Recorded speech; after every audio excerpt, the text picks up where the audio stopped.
ತಾನು ನಂಬಿದ್ದನ್ನು ಅನುಸರಿಸಿದರೆ ಭಯ ಪಡಬೇಕಾಗಿಲ್ಲ.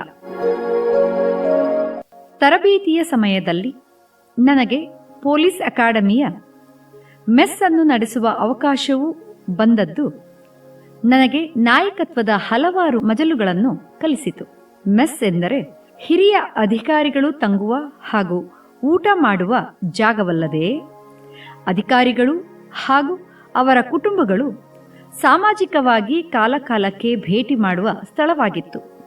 ಮೆಸ್ಗೆ ತನ್ನದೇ ಆದ ವಿಶಿಷ್ಟ ಸ್ಥಾನ ಹಾಗೂ ಗೌರವವಿದ್ದು ಮೆಸ್ನ ಒಳಗೆ ಚಪ್ಪಲಿ ಧರಿಸಿ ಹೋಗುವ ಹಾಗಿಲ್ಲ. ಪೈಜಾಮ, ಕುರ್ತಾ, ಲುಂಗಿ, ಪಂಚೆ, ಜುಬ್ಬಗಳನ್ನು ಧರಿಸುವ ಹಾಗಿಲ್ಲ. ಟೀ ಶರ್ಟ್, ನಿಕ್ಕರ್ ಮುಂತಾದ ಕ್ರೀಡಾ ಉಡುಗೆಗಳಲ್ಲಿ ಒಳಗೆ ಬರುವಂತಿಲ್ಲ. ಯಾರೂ ಮೆಸ್ನ ಒಳಗಡೆ ಮನಬಂದಂತೆ ವರ್ತಿಸುವ ಹಾಗಿಲ್ಲ. ಕೇಕೆ ಹಾಕಿ ನಗುವ ಹಾಗಿಲ್ಲ. ಎತ್ತರದ ದನಿಯಲ್ಲಿ ಮಾತನಾಡುವ ಹಾಗಿಲ್ಲ. ಪ್ರತಿಯೊಬ್ಬರೂ ಶಿಸ್ತಿನಿಂದ ಬಂದು ಊಟ ಮಾಡಿ ಅಲ್ಲಿಂದ ತೆರಳಬೇಕು. ಊಟ ಪ್ರಾರಂಭವಾಗುತ್ತಿದೆ ಎಂದು ಮೆಸ್ನ ಹವಲ್ದಾರ್ ಸೂಚಿಸಿದ ನಂತರವೇ ಊಟವನ್ನು ಪ್ರಶಿಕ್ಷಣಾರ್ಥಿಗಳಿಗೆ ಬಡಿಸಲಾಗುತ್ತಿತ್ತು. ಸರಿಯಾಗಿ ರಾತ್ರಿ 10 ಗಂಟೆಗೆ ಮೆಸ್ನ ಬಾಗಿಲುಗಳನ್ನು ಮುಚ್ಚಲಾಗುತ್ತಿತ್ತು. ಹೀಗಾಗಿ ನಮಗೆ ಬೇಕಾದಂತಹ ಸಮಯದಲ್ಲಿ ಮೆಸ್ಗೆ ಹೋಗುವ ಹಾಗಿರಲಿಲ್ಲ. ಹೈದರಾಬಾದಿನಲ್ಲಿರುವ ಪೊಲೀಸ್ ಅಕಾಡೆಮಿಯ ಮೆಸ್ IPS ಅಧಿಕಾರಿಗಳ ಕೇಂದ್ರೀಯ ಮೆಸ್ ಎಂದೇ ಕರೆಯಲ್ಪಡುತ್ತದೆ. ನಾವು ವಾಸಿಸುತ್ತಿದ್ದ ಕೋಣೆಗಳು ಮೆಸ್ಗೆ ಹೊಂದಿಕೊಂಡಿದ್ದವು. ಈ ಮೆಸ್ ಅನ್ನು ನಡೆಸಲು ಒಂದು ಸಮಿತಿಯನ್ನು ರಚಿಸಲಾಗಿತ್ತು. ಈ ಸಮಿತಿಯಲ್ಲಿ ನಮ್ಮ ಶಿಕ್ಷಕ ವೃಂದದಿಂದ ಓರ್ವ ಹಿರಿಯ ಅಧಿಕಾರಿ, ಪ್ರಶಿಕ್ಷಣಾರ್ಥಿಗಳ ಕಡೆಯಿಂದ ಒಬ್ಬ ಕಾರ್ಯದರ್ಶಿ ಹಾಗೂ ಇತರ ಕೆಲವು IPS ಅಧಿಕಾರಿಗಳಿದ್ದರು. ಪ್ರಶಿಕ್ಷಣಾರ್ಥಿಗಳ ಪರವಾಗಿ ಕಾರ್ಯದರ್ಶಿಯನ್ನು ಚುನಾವಣೆಯ ಮೂಲಕವೇ ಆಯ್ಕೆ ಮಾಡಲಾಗುತ್ತಿತ್ತು. ನಮ್ಮ ತಂಡ 2 ತಿಂಗಳನ್ನು ಅಕಾಡೆಮಿಯಲ್ಲಿ ಕಳೆದ ನಂತರ ನನ್ನನ್ನು ಮೆಸ್ ಸಮಿತಿಯ ಕಾರ್ಯದರ್ಶಿಯಾಗಿ ಚುನಾಯಿಸಲಾಯಿತು.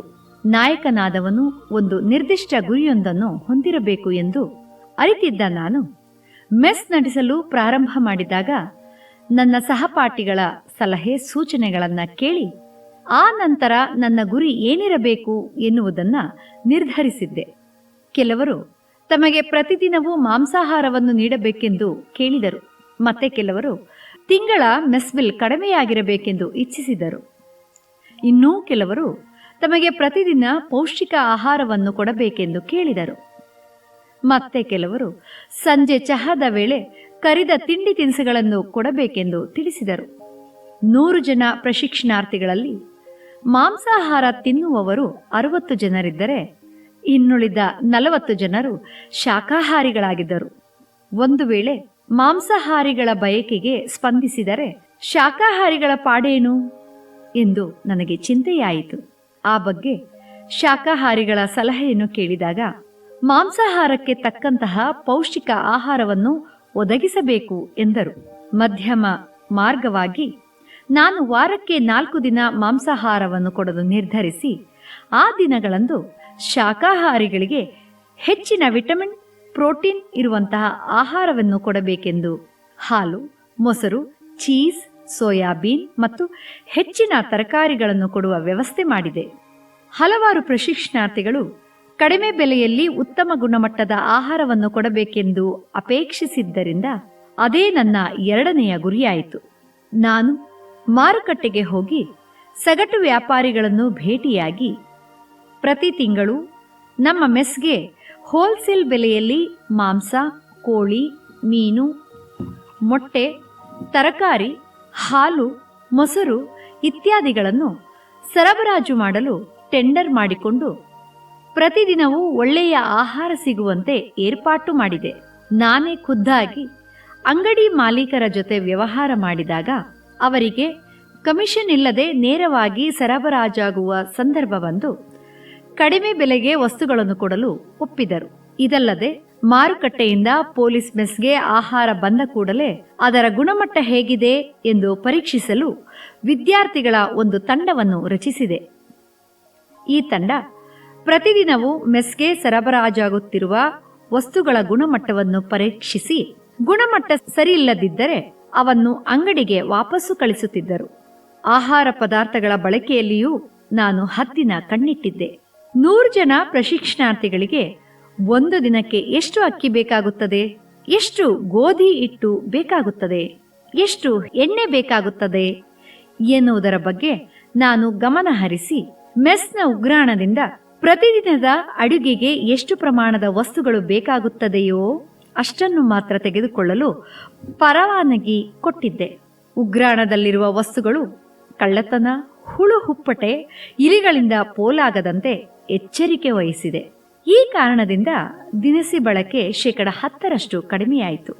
ಆದರೂ ಹಿಂದಿನ ತಿಂಗಳುಗಳಿಗೆ ಹೋಲಿಸಿದರೆ ನನ್ನ ಅಧಿಕಾರಾವಧಿಯಲ್ಲೇ ಮೆಸ್ ಬಿಲ್ 20% ಏರಿತ್ತು. ಈ ಕಾರಣ ಕೆಲವರು ನನ್ನ ಮೇಲೆ ಮೇಲಾಧಿಕಾರಿಗಳಿಗೆ ದೂರನ್ನು ನೀಡಿದರು. ನಮ್ಮ ಮೇಲಾಧಿಕಾರಿಗಳು ನನ್ನನ್ನು ಕರೆಸಿ, ನೀನು ಬೇಕಾಬಿಟ್ಟಿ ಹಣವನ್ನು ಖರ್ಚು ಮಾಡಿದ್ದರಿಂದಲೇ ಬಿಲ್ ಹೆಚ್ಚಾಯಿತೆಂದು ನನ್ನನ್ನು ಮುದುಲಿಸಿದರು. ಪ್ರಶಿಕ್ಷಣಾರ್ಥಿಗಳು ಉತ್ತಮ ಹಾಗೂ ಪೌಷ್ಟಿಕ ಆಹಾರವನ್ನು ಸೇವಿಸಬೇಕೆಂದು ನಾನು ತೆಗೆದುಕೊಂಡ ಕ್ರಮಗಳಿಂದ ಇಂತಹ ತೊಂದರೆಯೂ ಬರಬಹುದೆಂದು ನಾನು ಊಹಿಸಿರಲಿಲ್ಲ. ನಾನು ಸದುದ್ದೇಶದಿಂದ ಮಾಡಿದ ಕೆಲಸವನ್ನು ನನ್ನ ಹಿರಿಯರು ಮೆಚ್ಚಲಿಲ್ಲವಲ್ಲ ಎಂದು ನನಗೆ ದುಃಖವೂ ಆಯಿತು, ಕೋಪವೂ ಬಂದಿತು. ಸರ್, ನನ್ನ ಮೇಲೆ ಇಲ್ಲ ಸಲ್ಲದ ಆರೋಪವನ್ನು ಮಾಡಬೇಡಿ. ಪ್ರಶಿಕ್ಷಣಾರ್ಥಿಗಳು ಉತ್ತಮವಾದ ಮತ್ತು ಪೌಷ್ಟಿಕವಾದ ಆಹಾರವನ್ನು ಸವಿಯಲಿ ಎಂದು ಅವರೆಲ್ಲರ ಸಲಹೆ ಸೂಚನೆಗಳನ್ನು ಪಡೆದಿರುವೆ. ಗುಣಮಟ್ಟ ಹೆಚ್ಚಿದಾಗ ಖರ್ಚು ಹೆಚ್ಚುವುದು ಸಹಜವಲ್ಲವೇ? ನಾನು ಮನಬಂದಂತೆ ಪ್ರಶಿಕ್ಷಣಾರ್ಥಿಗಳ ಹಣವನ್ನು ಖರ್ಚು ಮಾಡಿದ್ದೇನೆ ಎನ್ನುವ ಆರೋಪಗಳನ್ನು ನಾನು ಹಲ್ಲಗಳೆಯುತ್ತೇನೆ ಎಂದುತ್ತರಿಸಿದೆ. ನಿನ್ನ ಕರ್ತವ್ಯದ ಮೇಲೆ ಪ್ರಶಿಕ್ಷಣಾರ್ಥಿಗಳಿಗೆ ಬೇಸರ ಉಂಟಾಗಿದೆ ಎಂದವರು ಹೇಳಿದಾಗ ತಾವು ಎಲ್ಲವರನ್ನೂ ನನ್ನ ಮುಂದೆಯೇ ಕರೆಸಿ ಮಾತಾಡಿ ನನ್ನ ಮೇಲೆ ಯಾರಿಗಾದರೂ ಬೇಸರವಾಗಿದ್ದರೆ ನಾನು ಆ ಸ್ಥಾನಕ್ಕೆ ರಾಜೀನಾಮೆ ಕೊಟ್ಟು ಹೋಗುತ್ತೇನೆ ಎಂದು ಸವಾಲೆಸೆದೆ. ಹಿರಿಯ ಅಧಿಕಾರಿಗಳಿಗೆ ನನ್ನ ಮಾತು ಇಷ್ಟವಾಗದೆ, ನಿನಗೆ ತಿಳಿದಿರಲಿ, ನಿನ್ನ ರಾಜ್ಯದ ಹಲವಾರು ಹಿರಿಯ ಅಧಿಕಾರಿಗಳು ನನ್ನ ತಂಡದವರೇ ಆಗಿದ್ದಾರೆ. ನೀನು ಇಲ್ಲಿ ಬಾಲ ಬಿಚ್ಚಿದರೆ ಮುಂದೆ ನಿನಗೆ ನೌಕರಿಯಲ್ಲಿ ತೊಂದರೆಯುಂಟಾಗುತ್ತದೆ ಎಂದರು. ಸರ್, ನಾನೇನು ಅಪರಾಧವನ್ನು ಮಾಡಿಲ್ಲ. ಪ್ರಶಿಕ್ಷಣಾರ್ಥಿಗಳಿಗೆ ಉತ್ತಮ ಆಹಾರವನ್ನು ಕೊಟ್ಟಿದ್ದೇನೆ. ಈ ಹಿಂದೆ ವಾರಕ್ಕೆ 2 ದಿನ ಕೊಡುತ್ತಿದ್ದ ಮಾಂಸಾಹಾರವನ್ನ ನಾನು 4 ದಿನ ಕೊಡುವ ವ್ಯವಸ್ಥೆ ಮಾಡಿದ್ದೇನೆ. ಹೀಗಾಗಿ ಬಿಲ್ ಸ್ವಲ್ಪ ಜಾಸ್ತಿಯಾಗಿದೆ ಎಂದೆ. ಅವರು ನನ್ನ ಮಾತನ್ನು ಕೇಳದೆ, ನೀನು ಕಾರ್ಯದರ್ಶಿಯ ಸ್ಥಾನಕ್ಕೆ ರಾಜೀನಾಮೆಯನ್ನು ನೀಡದಿದ್ದರೆ ನಿನ್ನನ್ನು ಈ ಸ್ಥಾನದಿಂದ ವಜಾ ಮಾಡಲಾಗುವುದು ಎಂದರು. ನಾನೇನೂ ತಪ್ಪು ಮಾಡಿಲ್ಲವಾದ್ದರಿಂದ ಅವರ ಬೆದರಿಕೆಗೆ ನಾನು ಮಣಿಯಲಿಲ್ಲ. ನನ್ನ ತರಗತಿಗೆ ವಾಪಸ್ಸಾಗಿ ಪ್ರಶಿಕ್ಷಣಾರ್ಥಿಗಳ ಮುಂದೆ ನಡೆದದ್ದನ್ನು ಹೇಳಿದೆ. ಬಹುತೇಕ ಪ್ರಶಿಕ್ಷಣಾರ್ಥಿಗಳು ಒಕ್ಕೊರಲಿನಿಂದ, ನೀನು ಚಿಂತೆ ಮಾಡಬೇಡ, ನಿನ್ನ ಬೆನ್ನಿಗೆ ನಾವಿದ್ದೇವೆ ಎಂದರು. ಮುಂದೆ ಮೆಸ್ ಸಮಿತಿಯ ಸಾಮಾನ್ಯ ಸಭೆಯನ್ನು ಕರೆದಾಗ ಬಹುತೇಕರು ನಾನು ಸಹಪಾಠಿಗಳ ಸಲಹೆ ಸೂಚನೆಗಳನ್ನು ಕೇಳಿಯೇ ನಿರ್ವಹಿಸಿದ್ದೇನೆ ಎಂದು ತಿಳಿಸಿ ಹೆಚ್ಚಾದ ಬಿಲ್ ಪಾವತಿಸಲು ತಮಗೇನು ಅಭ್ಯಂತರವಿಲ್ಲ ಎಂದು ಹೇಳಿ ಮುಂದಿನ 2 ತಿಂಗಳ ಕಾಲ ನನ್ನನ್ನೇ ಮೆಸ್ ಕಾರ್ಯದರ್ಶಿಯಾಗಿ ಆಯ್ಕೆ ಮಾಡಿದರು. ಹಿರಿಯ ಅಧಿಕಾರಿಗಳಿಗೆ ಕೋಪ ಬಂದರೂ ಅದನ್ನು ತೋರಗೊಡಲಿಲ್ಲ. ಹಿರಿಯರಿಗೆ ತಮ್ಮ ಮೇಲೆ ಕೋಪ ಬರುತ್ತದೆ, ಇಲ್ಲವೇ ಬೇಸರವಾಗುತ್ತದೆ ಎಂದು ತಾವು ನಂಬಿದ ಆದರ್ಶಗಳನ್ನು, ತತ್ವಗಳನ್ನು ಬಿಡುವವರು ಜೀವನದಲ್ಲಿ ಮುಂದೆ ಬರಲಾರರು. ನಾವೇನೂ ತಪ್ಪು ಮಾಡದೇ ಇದ್ದರೆ ನಾವು ಯಾರಿಗೂ ಹೆದರಬೇಕಾದ ಅವಶ್ಯಕತೆ ಇಲ್ಲ. ಯಾವುದೇ ನಾಯಕ ಕೆಲಸವನ್ನು ಮಾಡುವಾಗ ತಂಡದ ಎಲ್ಲರ ಅಭಿಪ್ರಾಯವನ್ನು ಪಡೆಯಬೇಕು ಹಾಗೂ ಹೊಂದಾಣಿಕೆಯಲ್ಲಿ ಕೆಲಸ ಮಾಡಬೇಕು. ನಾನು ಇಂತಹ ಕೆಲಸವನ್ನೇ ಮಾಡಬೇಕು, ನೀವೆಲ್ಲರೂ ನನ್ನನ್ನು ಹಿಂಬಾಲಿಸಿರಿ ಎಂದರೆ ಯಾರೂ ನಮ್ಮ ಹಿಂಬಾಲಕರಾಗುವುದಿಲ್ಲ. ನಮ್ಮ ಅಭಿಪ್ರಾಯಗಳಿಗೆ ನಮ್ಮ ಜೊತೆಗಾರರು ಮನ್ನಣೆ ಕೊಡಬೇಕಾದರೆ ನಾವು ಅವರೊಡನೆ ಸಂಪರ್ಕವನ್ನು ಇಟ್ಟುಕೊಂಡಿರಬೇಕು. ಕಾಲಕಾಲಕ್ಕೆ ಅವರ ಸಲಹೆ ಸೂಚನೆಗಳನ್ನು ಪಡೆಯಬೇಕು ಮತ್ತು ನಾವು ಮಾಡುವ ಎಲ್ಲ ಕೆಲಸಗಳು ಪಾರದರ್ಶಕವಾಗಿರಬೇಕು. ಆದಾಗ ಮಾತ್ರ ಯಶಸ್ಸು ಸಾಧ್ಯ. ವಿಧಿಯ ಮೊರೆ ಹೋಗದಿರುವುದು ಉತ್ತಮ. ವಿಧಿ ಬರಹವನ್ನು ಯಾರೂ ತಪ್ಪಿಸಲಾರರು ಎಂಬುದು ನಮಗೆಲ್ಲ ತಿಳಿದಿರುವ ವಿಷಯವೇ. ಈಗಾಗಲೇ ನಾನೇ ಹೇಳಿರುವಂತೆ ನನ್ನ ಹಣೆಯಲ್ಲಿ ನಾನು IPS ಅಧಿಕಾರಿಯಾಗಬೇಕೆಂದು ಬರೆದಿದ್ದರಿಂದಲೋ ಏನೋ ನಾನು IAS ಅಧಿಕಾರಿಯಾಗಬೇಕೆಂದು ಎಷ್ಟೇ ಪ್ರಯತ್ನಪಟ್ಟರೂ ಕಡೆಗೆ IPS ಹುದ್ದೆಗೆ ಸೇರಬೇಕಾಯಿತು.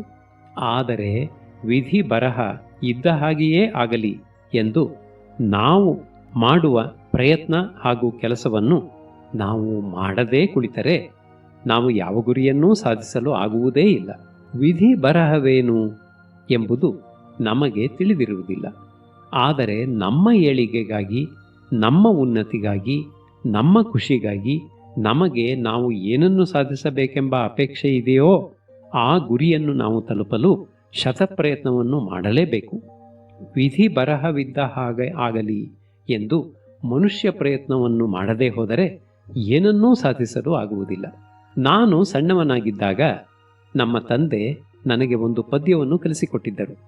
ವಿಲಿಯಂ ಹಿಕ್ಸನ್ ಎಂಬ ಕವಿ ಬರೆದ ಆ ಪದ್ಯದ ಹೆಸರು ಟ್ರೈ ಅಗೈನ್. ಅದರ ತಾತ್ಪರ್ಯ ಹೀಗಿದೆ: ಆರಂಭದಲ್ಲಿ ನೀನು ಯಶಸ್ಸನ್ನು ಗಳಿಸದಿದ್ದರೂ ಮರಳಿ ಯತ್ನವ ಮಾಡು ಎನ್ನುವ ಪಾಠವನ್ನು ಮರೆಯಬೇಡ. ಯಾವ ಸಂದರ್ಭದಲ್ಲಿಯೂ ಹೆದರದೆ ಧೈರ್ಯದಿಂದ ಮುನ್ನುಗ್ಗು, ಆಗಲೇ ಜಯ ಸಾಧ್ಯ. ಒಂದೆರಡು ಬಾರಿ ಸೋತರೂ ಮುಂದೆ ಜಯ ನಿನ್ನದೇ ಎಂದು ಭಾವಿಸಿ ಪ್ರಯತ್ನವನ್ನು ಮುಂದುವರಿಸು. ಸೋತರೆ ಅದು ಅವಮಾನವಲ್ಲ. ಸೋತರೂ ಹಿಂಜರಿಯದೆ ಮರಳಿ ಪ್ರಯತ್ನಿಸು. ಒಂದು ವೇಳೆ ನಿನ್ನ ಗುರಿ ಕಠಿಣ ಎಂದೆನಿಸಿದರೂ ಒಂದಲ್ಲ ಒಂದು ದಿನ ನೀನು ಜಯಶಾಲಿಯಾಗುವೆ. ಪ್ರಯತ್ನ ಬಿಡಬೇಡ. ತಾಳ್ಮೆಯಿಂದಿದ್ದರೆ ಬೇರೆಯವರಿಗೆ ಮಾಡಲು ಸಾಧ್ಯವಾದ ಕೆಲಸ ನಿನಗೂ ಸಾಧ್ಯ. ಸದಾಕಾಲವೂ ಈ ನಿಯಮದ ನೆನಪಿರಲಿ: ಮರಳಿ ಯತ್ನವ ಮಾಡು. ವಿಧಿ ಬರಹ ಏನೇ ಇರಲಿ, ನಾನು ಇಂತಹ ಕೆಲಸವನ್ನು ಮಾಡಿಯೇ ತೀರುತ್ತೇನೆ ಎನ್ನುವ ಛಲವನ್ನು ಹೊತ್ತು ಆ ಕೆಲಸವನ್ನು ಮಾಡಲು ನಾವು ಪ್ರಯತ್ನಿಸಿದರೆ ಬಹುತೇಕ ಬಾರಿ ನಮಗೆ ಯಶ ಸಿಗುತ್ತದೆ. ನಮ್ಮ ಪ್ರಯತ್ನವನ್ನು ಸಂಪೂರ್ಣವಾಗಿ ಮಾಡಿ ಅನಂತರ ಅದರ ಫಲಾಫಲಗಳನ್ನು ವಿಧಿಗೆ ಬಿಡುವುದು ಉತ್ತಮ ವ್ಯಕ್ತಿಯ ಗುಣ. ಪ್ರಯತ್ನವನ್ನೇ ಮಾಡದೆ ವಿಧಿ ಮಾಡಿಸಿದಂತಾಗಲಿ ಎನ್ನುವವರು ಯಾರೂ ಯಶಸ್ಸನ್ನು ಪಡೆಯುವುದಿಲ್ಲ. ನಮ್ಮ ತಂಡದಲ್ಲಿ ಶರತ್ ಎಂಬ ಅಧಿಕಾರಿಯೊಬ್ಬನಿದ್ದ. ನನ್ನ ಹಾಗೆಯೇ ಆತನಿಗೂ IAS ಹುದ್ದೆಗೆ ಹೋಗಬೇಕೆಂಬ ಮಹದಾಸೆ ಇತ್ತು. ನನ್ನ ಹಾಗೆಯೇ ಆತ ಕಡೆಯ ಪ್ರಯತ್ನವನ್ನು ಮಾಡಿದಾಗ ಆತನಿಗೆ IAS ಹುದ್ದೆ ದೊರೆಯದೆಯೇ IPS ಹುದ್ದೆ ದೊರೆಯಿತು. ಇದರಿಂದ ಆತ ಮನನೊಂದಿದ್ದ. ಆದರೆ IPS ಅಭ್ಯರ್ಥಿಗಳ ಪಟ್ಟಿಯಲ್ಲಿ ಆತ ಭಾರತಕ್ಕೆ 2ನೆಯ ಸ್ಥಾನವನ್ನು ಗಳಿಸಿದ್ದ ಕಾರಣ ಅವನಿಗೆ ತನ್ನ ರಾಜ್ಯವಾದ ಉತ್ತರ ಪ್ರದೇಶದಲ್ಲಿ ನೌಕರಿ ಮಾಡುವ ಅವಕಾಶವು ದೊರೆಯುತ್ತದೆಂದು ಭಾವಿಸಿದ್ದ. IAS ಹಾಗೂ IPS ಹುದ್ದೆಗೆ ಆಯ್ಕೆಯಾದವರಿಗೆ ರಾಜ್ಯದ ಕೇಡರ್ ಒಂದಕ್ಕೆ ನೇಮಕ ಮಾಡಲಾಗುತ್ತದೆ. ತಮ್ಮ ವೃತ್ತಿ ಜೀವನದ ಸಾಕಷ್ಟು ಕಾಲ ಅವರು ಆ ರಾಜ್ಯದಲ್ಲಿಯೇ ಸೇವೆ ಮಾಡಬೇಕಾಗುತ್ತದೆ.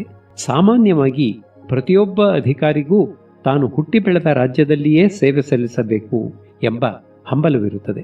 ಶರತ್ ಇದಕ್ಕೆ ಹೊರತಾಗಿರಲಿಲ್ಲ, ನಾನೂ ಹೊರತಾಗಿರಲಿಲ್ಲ. ಆದರೆ ನಾವು ತರಬೇತಿಯಲ್ಲಿದ್ದ ಸಮಯದಲ್ಲಿ ನಮಗೆ ರಾಜ್ಯಗಳಿಗೆ ನಿಯುಕ್ತಿಯ ಆದೇಶ ಬಂದಾಗ ಶರತ್ಗೆ ಆತನ ಮಾತೃ ರಾಜ್ಯ ದೊರೆಯಲಿಲ್ಲ. ಆದದ್ದೇನೆಂದರೆ ಅವನ ರಾಜ್ಯದಲ್ಲಿ ಸ್ಥಳೀಯರಿಗೆ ಹೋಗಬೇಕಾಗಿದ್ದ ಒಂದು ಸ್ಥಾನ ಮೀಸಲು ಸ್ಥಾನವಾಗಿದ್ದರಿಂದ ಶರತ್ ಬೇರೆ ರಾಜ್ಯಕ್ಕೆ ಹೋಗಬೇಕಾಯಿತು.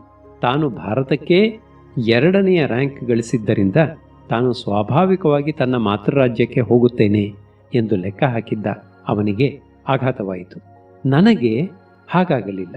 ನಾನು ಅಖಿಲ ಭಾರತ ಅಭ್ಯರ್ಥಿಗಳ ಪಟ್ಟಿಯಲ್ಲಿ 20ನೆಯ ಸ್ಥಾನ ಗಳಿಸಿದ್ದು ನಮ್ಮ ರಾಜ್ಯದ ಅಭ್ಯರ್ಥಿಗಳಲ್ಲಿ ಮೊದಲ ಸ್ಥಾನ ಪಡೆದಿದ್ದೆ. ಆ ಸಮಯದಲ್ಲಿ ನಮ್ಮ ರಾಜ್ಯದಲ್ಲಿ 2 ಸ್ಥಳೀಯರಿಗೆ ಅವಕಾಶವಿದ್ದುದರಿಂದ ನನಗೆ ನನ್ನ ರಾಜ್ಯ ದೊರಕಿತು. ತಾನು IAS ಅಧಿಕಾರಿಯಾಗಬೇಕೆಂದುಕೊಂಡಿದ್ದೆ, ಅದಾಗಲಿಲ್ಲ. ತಾನು ತನ್ನ ಮಾತೃ ರಾಜ್ಯದಲ್ಲಿ ಸೇವೆ ಸಲ್ಲಿಸಬೇಕೆಂದು ಆಸೆ ಪಟ್ಟಿದ್ದೆ, ಅದೂ ಆಗಲಿಲ್ಲ ಎಂದು ಆತ ಕೊರಗತೊಡಗಿದ. ಇದೇ ಕೊರಗಿನಿಂದ ಆತ ತರಬೇತಿಯಲ್ಲಿ ಹೆಚ್ಚಿನ ಆಸಕ್ತಿಯನ್ನು ತೆಗೆದುಕೊಳ್ಳುತ್ತಿರಲಿಲ್ಲ. ಪ್ರಶಿಕ್ಷಣಾರ್ಥಿಗಳು ತಮ್ಮ ತರಬೇತಿಯಲ್ಲಿ ಹೆಚ್ಚಿನ ಆಸಕ್ತಿ ಪಡೆಯಬೇಕೆಂಬ ಉದ್ದೇಶದಿಂದ ತರಬೇತಿಯ ಅಂತ್ಯದಲ್ಲಿ ಕಲಿಸಿದ ಎಲ್ಲ ವಿಷಯಗಳಲ್ಲೂ ಪರೀಕ್ಷೆಗಳನ್ನು ನಡೆಸಿ ನಾವು ಅಖಿಲ ಭಾರತ ಮಟ್ಟದ ಪ್ರವೇಶ ಪರೀಕ್ಷೆಯಲ್ಲಿ ಗಳಿಸಿದ ಅಂಕಗಳಿಗೆ ಪೊಲೀಸ್ ಅಕಾಡೆಮಿಯ ಪರೀಕ್ಷೆಗಳಲ್ಲಿ ಗಳಿಸಿದ ಅಂಕಗಳನ್ನು ಒಟ್ಟುಗೂಡಿಸಿ ಅದರನ್ವಯ ಆ ತಂಡದ IPS ಅಧಿಕಾರಿಗಳ ಜ್ಯೇಷ್ಠತಾ ಪಟ್ಟಿಯನ್ನು ನಿರ್ಧರಿಸಲಾಗುತ್ತಿತ್ತು. ನಾನು ಹೆಚ್ಚಿನ ಪ್ರಯತ್ನ ಪಟ್ಟಿದ್ದರೆ ಪೊಲೀಸ್ ಅಕಾಡೆಮಿಯ ಪರೀಕ್ಷೆಯ ನಂತರ ನನ್ನ ರ್ಯಾಂಕನ್ನು ಹೆಚ್ಚಿಸಿಕೊಳ್ಳಬಹುದಾಗಿತ್ತು.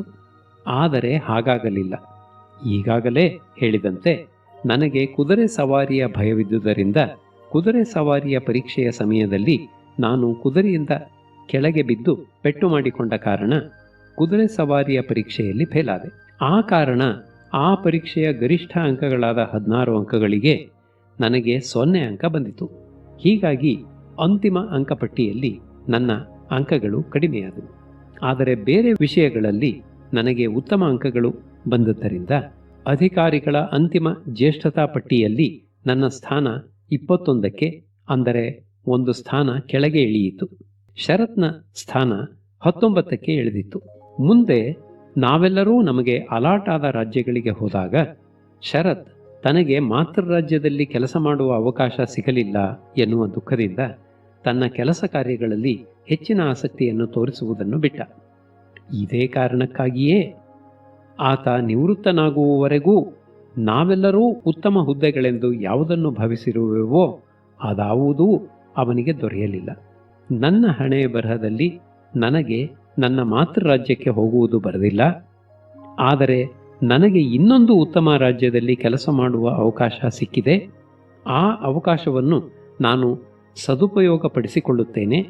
ಯಾವುದೇ ರಾಜ್ಯವಾಗಲಿ ನನ್ನ ಕೆಲಸದಲ್ಲಿ ಆಸಕ್ತಿ ತೋರಿ ನಾನು ಉತ್ತಮ ಅಧಿಕಾರಿಯಾಗುತ್ತೇನೆ ಎನ್ನುವ ಭಾವನೆಯನ್ನು ಶರತ್ ಇಟ್ಟುಕೊಂಡಿದ್ದರೆ ಆತ ಖಂಡಿತವಾಗಿ ತನ್ನ ಕೆಲಸದಲ್ಲಿ ಯಶಸ್ಸನ್ನು ಸಾಧಿಸುತ್ತಿದ್ದ. ಆದರೆ ತನ್ನ ವಿಧಿಯಲ್ಲಿ ತನಗೆ IAS ಹುದ್ದೆ ದಕ್ಕಲಿಲ್ಲ ಮತ್ತು ತಾನು ತನ್ನ ಮಾತೃರಾಜ್ಯಕ್ಕೆ ಹೋಗಲಾಗಲಿಲ್ಲ ಎಂದು ಆಜೀವ ಪರ್ಯಂತ ಕೊರಗುತ್ತಲೇ ಇದ್ದು ತನ್ನ ವಿಧಿಯನ್ನು ಹಳಿಯುತ್ತಲೇ ಬಂದ. ಆದರೆ ನಾನು ಅವನಂತೆ ಆಗಲಿಲ್ಲ.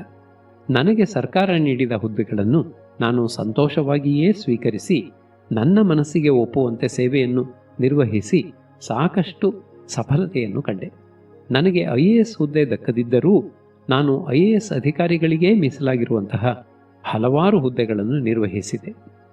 ವಿಧಿ ಬರೆದದ್ದನ್ನು ನಾವು ತಪ್ಪಿಸಲು ಆಗದಿದ್ದರೂ ವಿಧಿಯ ವಿಲಾಸದಿಂದ ನಮಗೆ ಏನು ದಕ್ಕಿದೆಯೋ ಅದನ್ನು ಖುಷಿಯಿಂದ ಸ್ವೀಕರಿಸಿ ಅದರಲ್ಲೇ ಖುಷಿಯನ್ನು ಕಾಣಬೇಕು ಮತ್ತು ಮುಂದೆ ಬರಬೇಕು. ನಾನು ಎಷ್ಟೋ ಜನ ಯುವಕ ಯುವತಿಯರನ್ನು ನೋಡಿದ್ದೇನೆ. ಅವರು ಅತ್ಯಂತ ಬುದ್ಧಿವಂತರೂ ಚತುರರೂ ವಾಗ್ಮಿಗಳೂ ಆಗಿರುತ್ತಾರೆ. ಹಲವಾರು ಬಾರಿ ಸ್ಪರ್ಧಾತ್ಮಕ ಪರೀಕ್ಷೆಗಳಿಗಾಗಿ ಪ್ರಯತ್ನ ಪಟ್ಟಿರುತ್ತಾರೆ. ಕೆಲವರು ಪ್ರಿಲಿಮಿನರಿ ಪರೀಕ್ಷೆಯಲ್ಲಿ ಮತ್ತು ಇನ್ನೂ ಕೆಲವರು ಮೈನ್ಸ್ ಪರೀಕ್ಷೆಯಲ್ಲಿ ಫೇಲ್ ಆಗುತ್ತಾರೆ. ಕೆಲವರು ಸಂದರ್ಶನದಲ್ಲಿ ಫೇಲ್ ಆಗುತ್ತಾರೆ. ಒಬ್ಬ ವ್ಯಕ್ತಿ ಸಂದರ್ಶನದವರೆಗೂ 5 ಬಾರಿ ಬಂದು 5 ಬಾರಿಯೂ ಹುದ್ದೆಗೆ ಆಯ್ಕೆಯಾಗದಿರುವುದನ್ನು ನಾನು ಕಂಡಿದ್ದೇನೆ. ಆದರೆ ತಾನು ಈ ಹುದ್ದೆಗೆ ಆಯ್ಕೆಯಾಗಲಿಲ್ಲ ಎಂದು ಆತ ಈ ಹುದ್ದೆಗೆ ಪ್ರಯತ್ನ ಪಡುವುದನ್ನು ಬಿಡಲಿಲ್ಲ. ಕಡೆಗೂ ಆತ ನಾಗರಿಕ ಸೇವೆಯ ಯಾವುದೇ ಹುದ್ದೆಗೆ ಆಯ್ಕೆಯಾಗದಿದ್ದರೂ ಆತ ದಡ್ಡನೇನೂ ಆಗಿರಲಿಲ್ಲ. ನಾವಿಟ್ಟುಕೊಂಡ ಕೆಲವು ಗುರಿಗಳನ್ನು ನಾವು ತಲುಪಲು ಸಾಧ್ಯವಾಗುತ್ತದೆ, ಕೆಲವು ಬಾರಿ ಸಾಧ್ಯವಾಗುವುದಿಲ್ಲ. ನಾವಿಟ್ಟುಕೊಂಡ ಗುರಿ ತಲುಪಲಾಗಲಿಲ್ಲ ಎಂಬ ಏಕೈಕ ಕಾರಣಕ್ಕಾಗಿ ನಾವು ನಮ್ಮನ್ನೇ ಹಳಿದುಕೊಳ್ಳುವುದು ತರವಲ್ಲ. ಅದೇ ರೀತಿ ವಿಧಿಯನ್ನು ಹಳಿಯುತ್ತಾ ಅಯ್ಯೋ ನಾನು IAS ಅಧಿಕಾರಿಯಾಗಬೇಕಾಗಿತ್ತು, ನಾನು ಆಗಲಿಲ್ಲವಲ್ಲ ಎಂದು ಕೊರಗುತ್ತಾ ನನಗೆ ದಕ್ಕಿದ್ದನ್ನು ನಾನು ಅನುಭವಿಸದೇ ಹೋದರೆ, ನಾನು ಈಗಿರುವ ನೌಕರಿಯಲ್ಲಿ ಖುಷಿಯನ್ನು ಪಡೆಯದೇ ಹೋದರೆ ಆಜೀವ ಪರ್ಯಂತ ನಾವು ಕೊರಗುತ್ತಲೇ ಇದ್ದು ನಮ್ಮ ಸುತ್ತಮುತ್ತಲೂ ಇರುವವರಿಗೂ ನಾವು ದುಃಖವನ್ನೇ ತರುತ್ತೇವೆ. ನಾವು ದೊಡ್ಡ ಪ್ರಮಾಣದ ಗುರಿಯನ್ನೇ ಇಟ್ಟುಕೊಳ್ಳಬೇಕು. ಆ ಗುರಿಯನ್ನು ತಲುಪಲು ನಾವು ಪದೇ ಪದೇ ಹಲವಾರು ಪ್ರಯತ್ನಗಳನ್ನು ಮಾಡಬೇಕು. ಒಂದು ವೇಳೆ ಆ ಗುರಿಯನ್ನು ಮುಟ್ಟಲು ನಮಗೆ ಸಾಧ್ಯವಾಗದೇ ಹೋದರೆ ನಮಗೆ ಸಿಕ್ಕಿರುವಂತಹ ವಸ್ತುವನ್ನು ನಾವು ಖುಷಿಯಿಂದ ಸ್ವೀಕರಿಸಬೇಕು. ನಮ್ಮ ಕೆಲಸ ಮಾಡುವುದರಲ್ಲಿ ಆನಂದವನ್ನು ಪಡೆಯಬೇಕು. ಆಗಲೇ ನಾವು ಯಶಸ್ಸನ್ನು ಪಡೆಯಲು ಸಾಧ್ಯ.